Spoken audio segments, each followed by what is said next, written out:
content. In Acts, chapter 6, it is translated, "Give ourselves continually to prayer." There is in it constancy, courage, unfainting perseverance. It means giving such marked attention to, and such deep concern to a thing, as will make it conspicuous and controlling. This is an advance in demand on continue.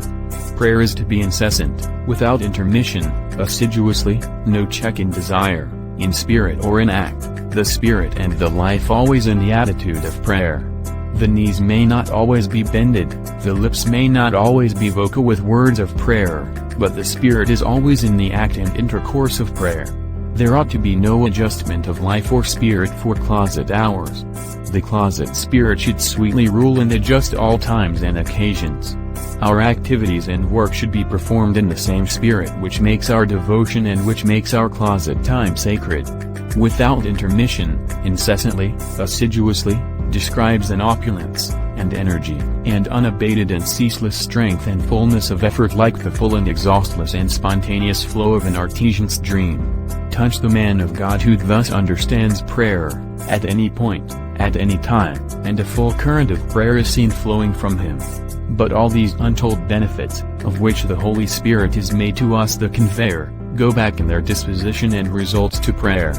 Not on a little process and a mere performance of prayer is the coming of the Holy Spirit and of His great grace conditioned, but on prayer set on fire, by an unquenchable desire, with such a sense of need as cannot be denied, with a fixed determination which will not let go, and which will never faint till it wins the greatest good and gets the best and last blessing God has in store for us. The first Christ, Jesus, our great High Priest, forever blessed and adored be His name, was a gracious comforter, a faithful guide, a gifted teacher, a fearless advocate, a devoted friend, and an all-powerful intercessor. The other, another comforter, the Holy Spirit, comes into all these blessed relations of fellowship, authority and aid, with all the tenderness, sweetness, fullness and efficiency of the first Christ. Was the first Christ the Christ of prayer? Did He offer prayers and supplications, with strong crying and tears unto God? Did He seek the silence, the solitude and the darkness that He might pray unheard and unwitnessed save by heaven, in His wrestling agony, for man with God? Does He ever live, enthroned above at the Father's right hand, there to pray for us? Then how truly does the other Christ, the other Comforter, the Holy Spirit, represent Jesus Christ as the Christ of prayer? This other Christ, the Comforter, plants Himself not in the waste of the mountain nor far into the night, but in the chill and the night of the human heart, to rouse it to the struggle, and to teach it the need and form of prayer.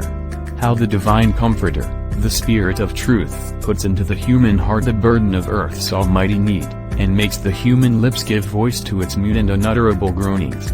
What a mighty Christ of prayer is the Holy Spirit! How He quenches every flame in the heart but the flame of heavenly desire! How He quiets, like a weaned child, all the self-will, until in will, in brain, and in heart, and by mouth, we pray only as He prays, making intercession for the saints, according to the will of God.